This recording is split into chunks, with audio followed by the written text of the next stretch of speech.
Meanwhile, MILF and other Muslim leaders are now in Manila for tomorrow's peace agreement signing. The full report from Freddie Abando.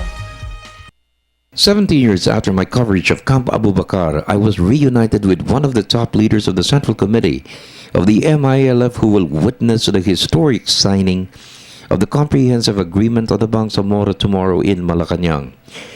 It was a time to meet a friend and remind me of my exclusive interview of MILF Chairman Al-Haj Murad, who was then the Vice Chairman of the late Hashim Salamat 2 months before the start of peace negotiations between the government and the MILF in 1997. Like all members of the Central Committee, they see great promise for the peace agreement to end decades of conflict in Mindanao.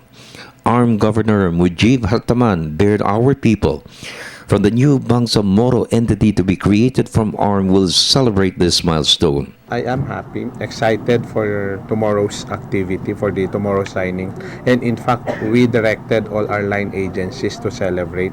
In fact, we called it Pistahan.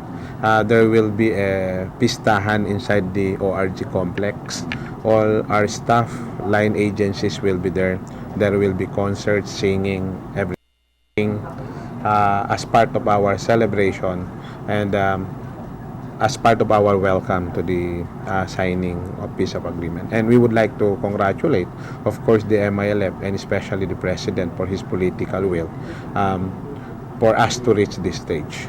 The peace accord offers hope of healing the wounds of a conflict which has left countless casualties and delayed the development of the autonomous region of Muslim Mindanao.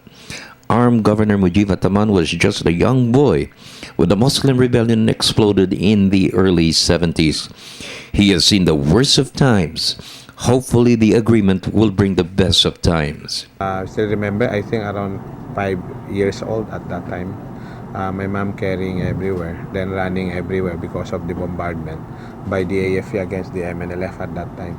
In the 80s, or late 80s, I think my mother and my parents told me that's because of the struggle of the Bangsamoro for right to self-determination. And at that time, the MNLF led the struggle.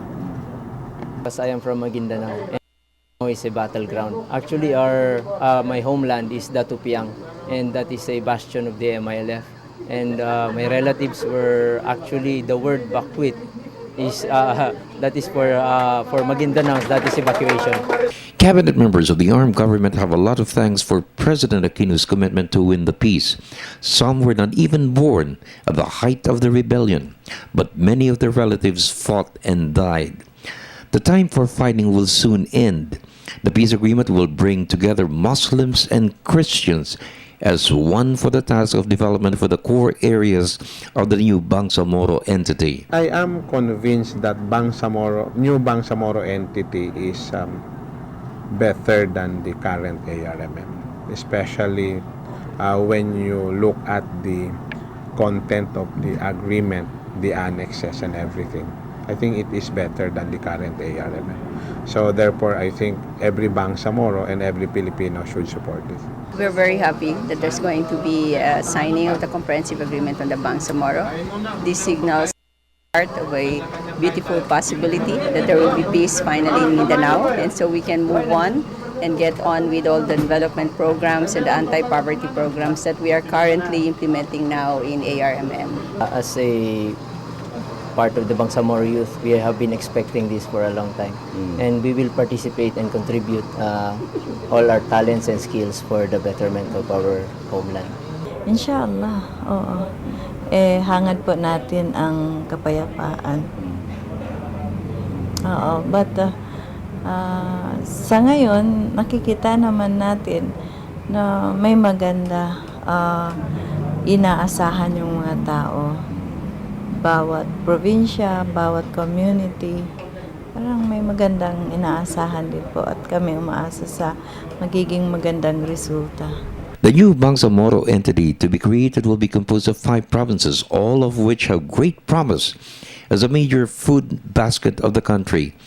Agriculture, to include farming and fishing, has great potential. It is also rich in oil and mineral resources. Most of all, our people in these areas are great assets for the country to sustain economic growth. We are a surplus producing region in terms of rice, cassava, and corn. So what our aim is to increase production to be able to contribute to national targets. Actually, in rice, we had a growth of 12% last year, and we are targeting 18% this year. So the role of the ARMM now is to contribute to food sufficiency in the country.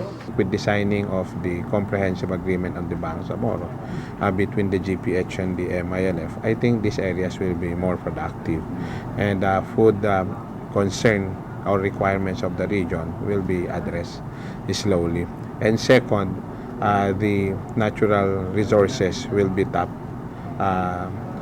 More investors will be coming to invest in ARMM or in the region with the signing of the final peace agreement. For the People's Television Network, this is Freddie Abando reporting.